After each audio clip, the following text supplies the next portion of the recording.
Global વોર્મિંગને કારણે સમગ્ર માનવ જાત ત્રસ્ત છે. સૌ કોઈ ચિંતિત છે કે આવનારા વર્ષોમાં માનવ જાતનું શું થશે. આપણે પણ ચિંતિત છીએ કે ગયા 5 વર્ષમાં આટલો મોડો વરસાદ ક્યારે નથી થયો. આ એમણે બાંધ્યું ત્યારે એમને વધુ વરસાદ આવે તો શું, કોર્પોરેશને બિચારે ચિંતા કરી પણ આવ્યો જ નહીં. આ ગ્લોબલ વોર્મિંગનું પરિણામ છે. કેટલી બધું અસંતુલન અને અનિશ્ચિતતા પેદા થઈ છે. એને ચિંતાનું વાતાવરણ બનાવ્યું છે. આ ગ્લોબલ વોર્મિંગથી બચવા માટે અનેકવિધ ઉપાયો સૂચી રહ્યા છે. એમાં એક છે વાહન વ્યવહારની બાબતમાં અંગત વાહનોને બદલે પબ્લિક વ્હીકલનો ઉપયોગ થાય, જાહેર વ્હીકલનો ઉપયોગ થાય.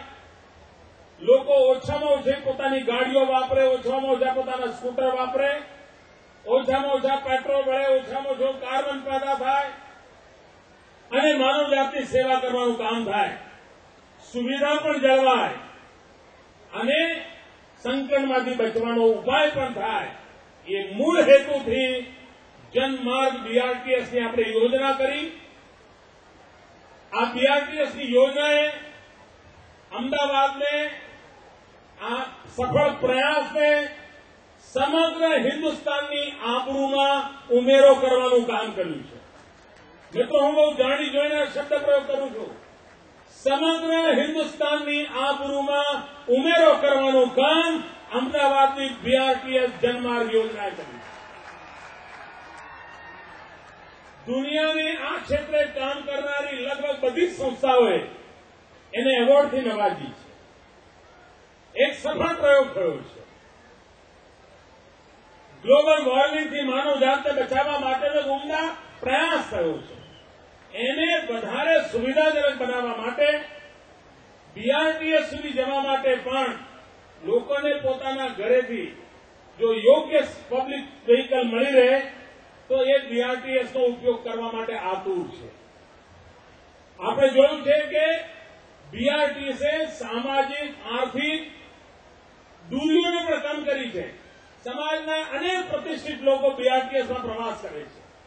પહેલા કારમાં જેવું સ્ટેટસ હતું, આજે ઘરે મહેમાન આવે તો પહેલી વાત થાય છે કે ભલે પણ સાંજે બીઆરટીએસમાં તો જઈ આવજો.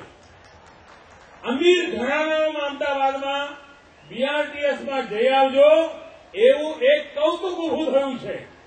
આ બીઆરટીએસને વધારે સફળ કરવા માટે બીઆરટીએસની જયારે નિર્માણ કર્યું ત્યારે એને ફીડર વ્યવસ્થા માટે બસીસનું નેટવર્ક ઉભું કરવાની વાત ગોઠવી હતી.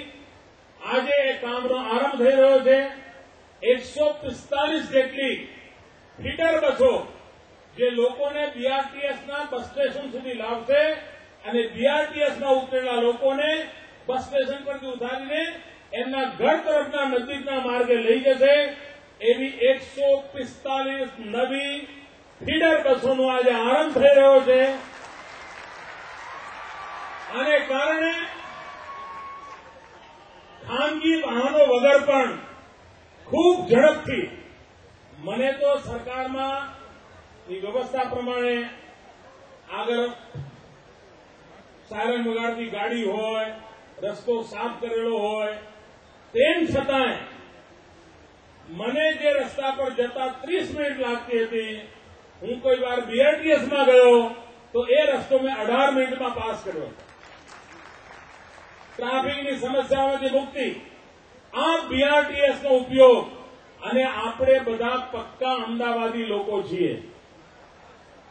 આ બીઆરટીએસ અમદાવાદમાં સફળ થાય જ, કારણ કે આપણને ખબર છે એક કપમાંથી 3 રકાબીમાં ચા કેમ પીવાય એ આપણને જ આવડે. અને જેને ગળથુથીમાં બચત પડી હોય, જેની ગળથુથીમાં કરકસર પડી હોય, એ અમદાવાદ માટે બીઆરટીએસ એ અમદાવાદીની ઓળખનો હિસ્સો બની છે.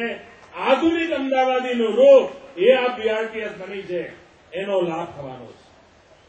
ભાઈઓ બહેનો, અમદાવાદ એના 600મી જયંતિ ઉજવી રહ્યું છે. ગુજરાત એની સ્વર્ણિમ જયંતિ ઉજવી રહ્યું છે. અને આ સ્વર્ણિમ જયંતિમાં વિકાસની નવી ઊંચાઈઓ તરફ જવા માટે જન ભાગીદારીનું અભિયાન ઉપાડ્યું. લોકો કંઈ કઈ જવાબદારી ઉપાડે, સ્વચ્છતાની જવાબદારી ઉપાડે, શિક્ષણની જવાબદારી ઉપાડે, વૃક્ષો વાવવાની જવાબદારી ઉપાડે, આરોગ્યમાં મદદ કરવાની જવાબદારી ઉપાડે.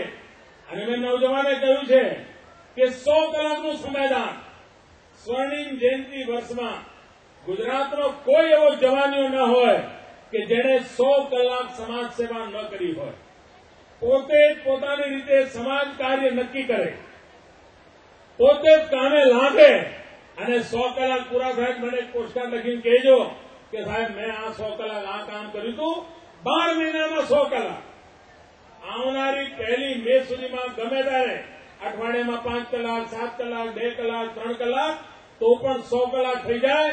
એકવાર સમાજ માટે 100 કલાક આપવાનો સંકલ્પ કરીએ. હું નથી માનતો કે સામાજિક ચેતના માટેનું આનાથી મોટું કોઈ અભિયાન હોઈ શકે. અને આ રાજ્ય જો આપણને આપ્યું હોય તો આપણને 100 કલાક આપવા એ આપણું કર્તવ્ય છે, આપણી જવાબદારી છે અને આપણે નિભાવવું જોઈએ. ભાઈઓ બહેનો, અહીંના જીવનમાં હું લોકોને કહું કે 100 કલાક આપજો તો મારા ગરીબ પરિવારના ભાઈઓ મને કહેશે કે સાહેબ મોંઘવારી ઓછી કરો ને. તમે મોંઘવારી ઓછી કરો, અમે જરૂર 100 કલાક આપીએ. મિત્રો, આપની લાગણી સાવ સાચી છે અને દિલ્હીની સરકારના કાને વાગે એટલા માટે આ જાહેર મંચ પરથી હું કહેવા માંગુ છું. મિત્રો, દિલ્હીની સરકારે 100 દિવસમાં મોંઘવારી ઓછી કરીશું એમ કરીને દેશની જનતા પાસેથી વોટ લીધા હતા. એમની જવાબદારી છે કે મોંઘવારી ઓછી કરે, પરંતુ કમનસીબે મોંઘવારી કૂદકે ને ભૂસકે વધી રહી છે. ઓછામાં પૂરું કોઈક માણસ છોકરો હવે નોકરી મળી હોય તો એની ઈચ્છા થાય ચલો હવે કેરોસીનના ચૂલા બંધ કરીને ગેસનો બાટલો લાવીએ. મોટા ઉપાડે બિચારો ગેસનો બાટલો લાવ્યો હોય અને ધડામ લઈને 100 રૂપિયાનો ચાંદલો કરી દીધો દિલ્હીવાળાએ. 1 મહિનામાં 3 બાટલા વાપરે એને 100 રૂપિયાનો ચાંદલો કરી દીધો. મને સમજાતું નથી મિત્રો. આ દેશમાં મોરારજીભાઈની પણ સરકાર હતી, આ દેશમાં અટલજીની પણ સરકાર હતી. આ જ સરકાર, આ જ કાયદા, આ જ નિયમ, આ જ દુનિયા, અને તેમ છતાંય ગરીબ માનવીના ઘરમાં ચૂલો ન સળગે એવો એક પણ દિવસ આપવા નહોતો દીધો. આજે દિલ્હીમાં એક એવી સરકાર બેઠી છે કે જેના કારણે ગરીબના ઘરમાં ચૂલો નથી સળગતો. અને કેટલાક લોકો, મને ઘણીવાર સમજાતું નથી કે અમારા કોંગ્રેસના મિત્રો લાજવાના બદલે ગાજે છે. એમણે એમ કહેવું જોઈએ કે ભાઈ ઠીક છે, અમે કોશિશ કરીએ છીએ, જરૂર પ્રયત્ન કરીએ છીએ, પણ એવું કાંઈ નહીં. એક વખત પણ સંવેદનાના શબ્દો નથી કહેતા અને ઉપરથી ગુજરાત સરકાર આમ કરે છે, ગુજરાત સરકાર તેમ કરે છે. અરે ભાઈ, ગુજરાત સરકાર શું કરે છે?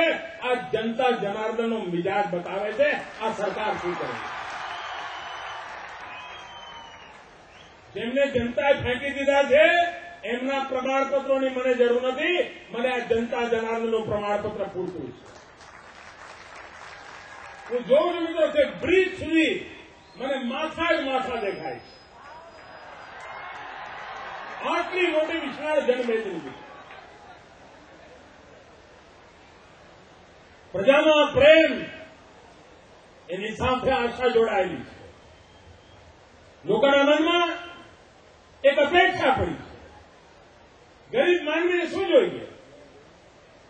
પરિવારમાં વડીલ માંદા હોય તો સસ્તી દવા જોઈએ, બાળકોને સસ્તું શિક્ષણ જોઈએ, રહેવા માટે નાનકડું ઘર જોઈએ, 2 ટાઈમ જમી શકે એટલી આર્થિક વ્યવસ્થા જોઈએ, અને કોઈ વાર મહેમાન આવે તો ભૂખ્યા ન જાય એટલી બચત જોઈએ. આનાથી વધારે ગરીબ માણસને નથી જોઈતું.